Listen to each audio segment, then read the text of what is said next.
Bonjour, c'est Jules Lavie pour Code Source, le podcast d'actualité du Parisien. Le 20 septembre, un homme de 32 ans a été condamné à Paris à 2 ans de prison ferme pour vol et escroquerie. Il avait utilisé un mode opératoire particulier, comme dans la série Netflix L'arnaqueur de Tinder, la séduction. L'homme qui se présentait comme un riche avocat d'affaires avait contacté sa victime, une femme âgée d'une trentaine d'années, via une application de rencontre. Cet épisode de Code Source est raconté par Ariane Rioux, journaliste au service Récit du Parisien.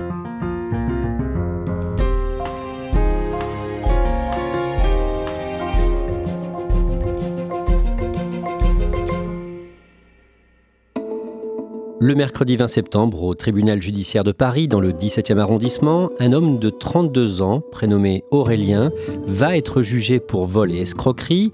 Ariane Rioux, vous connaissez particulièrement bien le sujet. Vous avez raconté en détail, le matin même, dans Le Parisien, ce qu'a vécu sa victime, la femme qui a porté plainte contre lui, et que nous appelons Marie dans Le Parisien. C'est un prénom d'emprunt pour préserver son anonymat. Alors, on va raconter ce qu'elle a vécu, mais d'abord, Ariane Rioux, décrivez-nous l'atmosphère au début de ce procès. Il y a beaucoup de mouvements, il y a du monde dans la salle, il y a beaucoup de journalistes qui sont venus, il y a aussi du public qui est venu assister à l'audience. Et on sent la victime très stressée, elle fait beaucoup d'allers-retours entre la salle et l'extérieur. L'ambiance est quand même assez particulière. Lui, Aurélien, à quoi il ressemble quand il arrive dans cette salle d'audience ? Au tout début, quand il entre et qu'il s'installe sur le banc des prévenus, il a l'air hagard. Il regarde un peu dans le vide, il paraît perdu. Il porte une chemise blanche, mais ce qui frappe, c'est qu'elle est froissée, alors que dans l'image qu'il donne de lui sur les réseaux sociaux et dans sa façon de se présenter aux gens, c'est quelqu'un qui est très propre sur lui, qui a toujours des habits impeccables, et donc la différence est assez frappante. Son histoire fait penser à celle d'une série Netflix sortie en février 2022, L'arnaqueur de Tinder. He was smart and funny and very impulsive. C'était quoi cette série ? C'était une série documentaire qui racontait les arnaques d'un homme, un Israélien, qui s'appelle Simon Leviev. Et en fait, il avait un mode opératoire. Il avait pour habitude de rencontrer des femmes sur des applications de rencontre, enfin sur Tinder notamment. Et il étalait sa richesse, il se montrait avec ses beaux habits, dans ses voitures de luxe. Et il jouait un peu le romantique jusqu'à les séduire totalement et finir par les voler. The man I loved was never real. Everything's a lie. Devant le tribunal judiciaire de Paris, Aurélien doit répondre de vol et escroquerie au préjudice de Marie. Comment est-ce qu'il se défend ? Il se défend assez mal, à vrai dire, parce que ses réponses sont assez incohérentes. Il dit que quand il l'a volée, c'est parce qu'il s'était senti acculé, dos au mur, qu'il avait peur de lui avouer à Marie sa vraie identité, qu'il avait peur de se retrouver à la rue et qu'il a été un peu obligé de le faire. À chaque fois, et c'est assez frappant tout le long de l'audience, il a réponse à tout. Mais souvent, en fait, il répond à côté, ce qui, à vrai dire, agace pas mal le président du tribunal et le procureur. Qu'est-ce qu'ils disent sur son enfance ? Est-ce qu'on en sait un peu plus sur lui ? Oui, alors il en parle pas mal. Il dit qu'il a eu une enfance très difficile, qu'il a grandi sous les coups de son père, qui le battait en permanence, et qu'il a d'ailleurs dû fuir le foyer familial à l'âge de 14 ans, et que depuis, il vit sous une fausse identité. Évidemment, c'est ce qu'il raconte lui, et personne n'a pu le vérifier. À un moment, le président du tribunal l'interroge sur sa prétendue fortune. Il dit qu'en fait, il a une entreprise, qu'il vend des applications à des sociétés qui acceptent de le payer soit en crypto-monnaie, donc une monnaie virtuelle, une monnaie numérique, ou en cash, et que c'est comme ça qu'il gagne sa vie. Il dit qu'il a d'ailleurs beaucoup de crypto-monnaies, que le plus gros contrat qu'il a signé s'élève à 150 000 €, mais quand le président lui rétorque qu'il n'y a aucune trace de ça, il continue de nier. Là, à ce moment-là, pour être clair, j'imagine que la plupart des gens présents ne le croient pas ? Non, on sent les mous dubitatifs dans l'assistance. Personne n'a l'air de croire ce qu'il raconte, mais lui continue d'affirmer qu'il a cet argent et qu'il est très riche. Il y a un homme qui connaît très bien le cas d'Aurélien, c'est un ancien gendarme, le major Jan Zint. Un jour, en 2019, il l'a arrêté pendant un contrôle routier dans le département du Var. Oui, alors à l'origine, c'est juste un contrôle routier comme un autre. Le gendarme veut contrôler les papiers d'identité d'Aurélien. À ce moment-là, il roule dans une grosse BMW. Sauf qu'Aurélien lui explique qu'il n'a pas ses papiers et qu'il se les a fait voler. Et en fait, au lieu de faire profil bas, comme on aurait pu attendre d'une personne peut-être classique, là, il se lance dans un long monologue, sans queue ni tête. Il lui explique qu'il est américano-suisse, que c'est un riche héritier, qu'il est en pourparlers pour acheter des diamants en Belgique. Toute son histoire paraît tirée par les cheveux. Et le gendarme, le major Zint, doute tout de suite de ce que dit le jeune homme. Il l'emmène au poste. Que se passe-t-il ensuite ? Donc il l'emmène au poste officiellement pour prendre sa plainte pour le vol de ses papiers, mais en fait il a une autre idée en tête, il veut vérifier son identité. Et quand il le fait, il n'en croit pas ses yeux. Là, il y a le casier judiciaire d'Aurélien qui défile sur son ordinateur. Il s'aperçoit qu'il a été condamné pour une 40aine de faits. Et le gendarme s'aperçoit aussi qu'il est sous le coup d'un mandat d'arrêt, qu'en fait il est recherché par les forces de police. Dans cette voiture, dans cette BMW, Aurélien n'était pas seul. Non, il était accompagné par une dame qui a 66 ans et qui se présente comme sa compagne. Et la BMW qu'Aurélien conduisait appartient à cette femme. À ce moment-là, le major Jan Zint alerte cette femme sur la personne d'Aurélien. Oui, et en fait, elle tombe des nues. Elle explique que ça fait 1 an qu'ils sont ensemble et qu'elle l'entretient. C'est elle qui lui paye tous ses déplacements, qui lui paye des habits. Et en fait, elle est complètement amoureuse de lui parce qu'elle va même, une fois qu'il va partir en prison, elle va même continuer à aller le voir en prison. Elle va même lui laver son linge et elle va permettre aussi à ce qu'il sorte un peu plus rapidement de prison parce qu'elle va affirmer qu'elle va l'aider à se réinsérer, qu'il a un logement, qu'il a un travail. Sauf que le jour où il sort de prison, il passe une journée avec elle, parce qu'en fait, dès le lendemain, il s'enfuit et il lui vole ses affaires. Ariane Rioux, vous avez échangé longuement avec le major Zint. Suite à cette affaire en 2019, le jeune homme a été condamné, la presse locale a parlé de lui et le gendarme a été contacté ensuite par d'autres victimes. Il pense qu'Aurélien a abusé de la confiance d'un nombre assez important de femmes.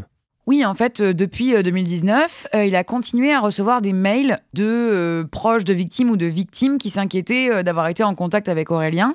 Et il a estimé le nombre de victimes à une dizaine à peu près.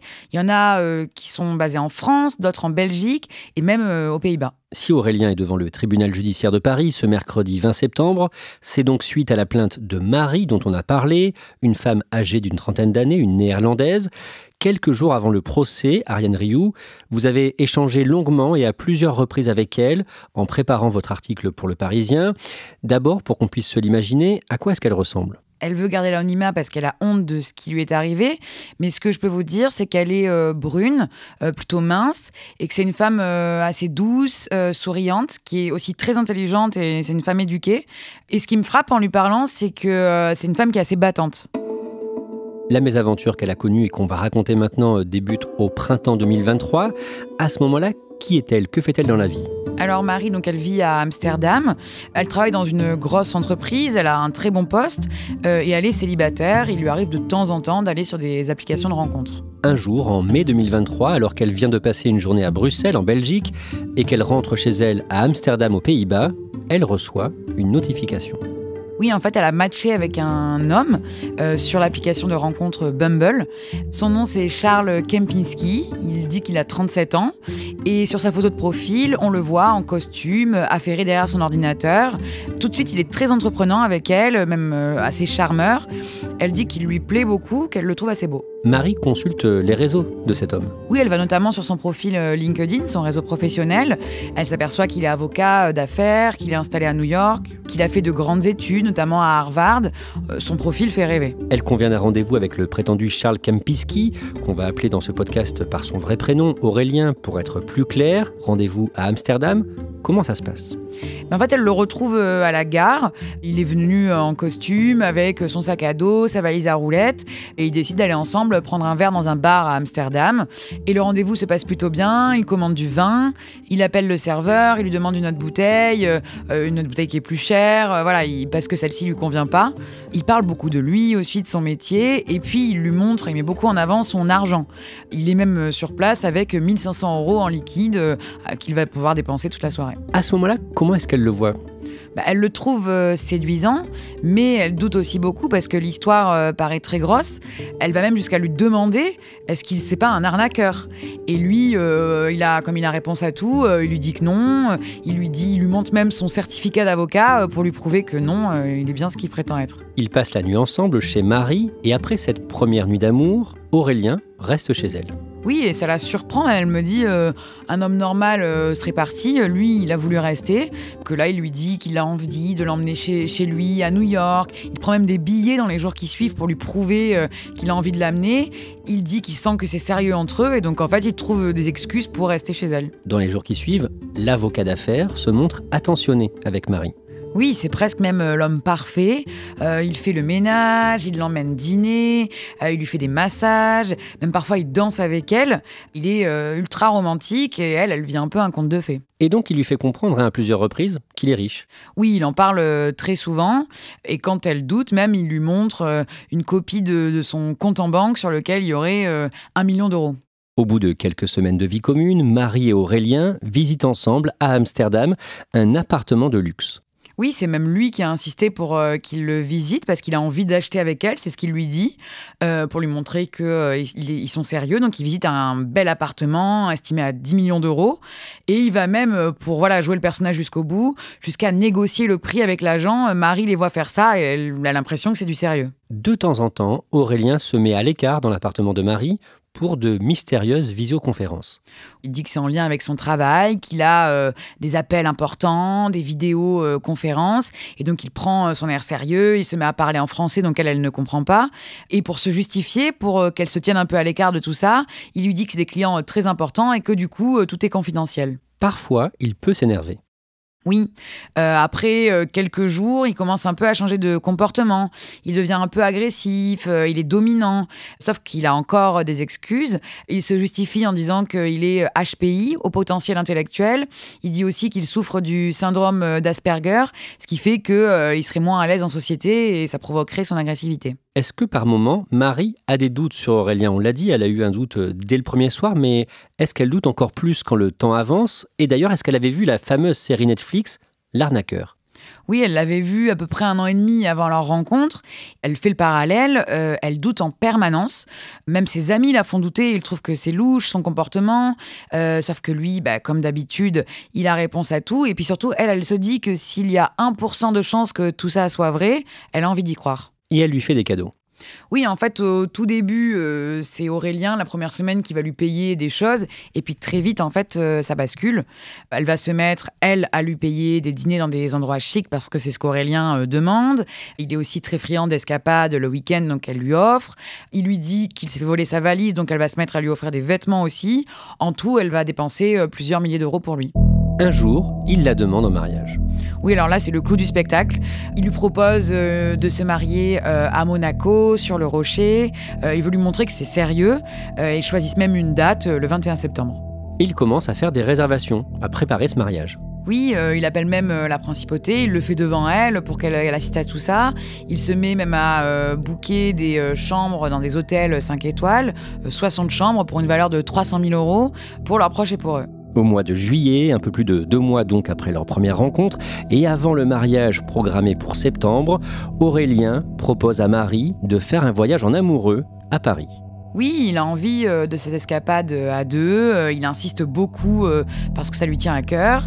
Il lui dit qu'ensuite, après Paris, ils iront en voyage en jet jusqu'à Tokyo. Et ça la fait rêver. Dès le début de ce séjour à Paris, il l'emmène dans un salon de massage. Oui, il lui dit qu'elle va avoir besoin de se relaxer avant le vol pour Tokyo et que ça lui fera du bien, donc il insiste beaucoup. Donc elle accepte, elle évidemment se déshabille avant le massage, elle pose son sac dans une cabine et puis elle s'apprête à se faire masser. Et là, il demande à Marie de lui donner son téléphone. En fait, il est extrêmement insistant. Elle doute, elle veut garder son téléphone pendant le massage, mais il insiste beaucoup. Non, mais je vais te le prendre, il faut que tu te relaxes. Il en parle même à la masseuse en lui disant mais elle peut pas garder son téléphone. Il va même jouer avec ses sentiments en lui disant mais si tu m'aimes, fais-moi confiance, donne-moi ce téléphone. Il va même aller jusqu'à l'embrasser avant le massage, mais elle se sent mal. Elle a un pressentiment et d'ailleurs, quand elle sort du massage, Aurélien est parti. Il est parti avec ses cartes bleues, avec son téléphone portable et son ordinateur. Après ce départ précipité et ces vols, Marie porte plainte. Elle apprend que le lendemain des réservations des chambres à Monaco pour le soi-disant mariage, Aurélien avait rappelé tous les hôtels pour annuler. Et c'est donc suite à la plainte de Marie qu'Aurélien est jugé le mercredi 20 septembre devant le tribunal judiciaire de Paris. On en revient donc au début de cet épisode de Code Source. Ses arguments, ses réponses ne semblent pas convaincre le président du tribunal. Aurélien A. est condamné à 2 ans de prison ferme. Le soir même, il est placé en détention. Ariane Rioux, d'un mot, comment est-ce qu'il réagit ? Il garde la tête baissée. Il avait demandé la clémence au juge. Il s'est excusé plusieurs fois. Il avait admis qu'il avait fait une bêtise et qu'il l'a regretté. Mais comme il a déjà été condamné avant plusieurs fois et parfois à du sursis, qu'il n'a jamais respecté les conditions du sursis, la récidive a motivé cette peine qui est quand même assez lourde. Et après cette condamnation, que dit Marie ? Elle est assez pudique sur ce qu'elle ressent. Ce qu'elle dit, c'est quand même qu'elle est soulagée, qu'il ne fasse plus de victimes pendant quand même un certain temps. Ça a été dur quand même pour elle de venir jusqu'à Paris pour cette audience, de le voir. Elle était très inquiète à l'idée de le voir, de le confronter, de voir ce qu'il allait dire. En plus, elle parle pas français, donc ça a été assez compliqué. Mais elle s'est sentie quand même courageuse. Elle a eu envie de venir pour montrer au juge que la victime était quelqu'un, qu'elle avait été touchée. Et elle est là aussi pour les autres femmes qui n'ont pas pu le faire avant.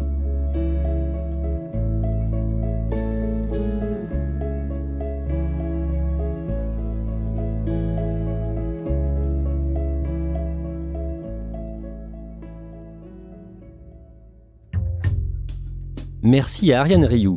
Cet épisode de Code Source a été produit par Thibault Lambert, Raphaël Pueyo et Barbara Gouy. Réalisation, Julien Moncouquiol. Code Source est le podcast quotidien d'actualité du Parisien. Un nouvel épisode chaque soir de la semaine, du lundi au vendredi. N'oubliez pas de vous abonner sur une application audio pour nous retrouver facilement. Et puis, si vous aimez Code Source, n'hésitez pas à aller écouter le second podcast du Parisien, Crime Story, podcast consacré aux faits divers, une grande affaire criminelle chaque samedi dans Crime Story.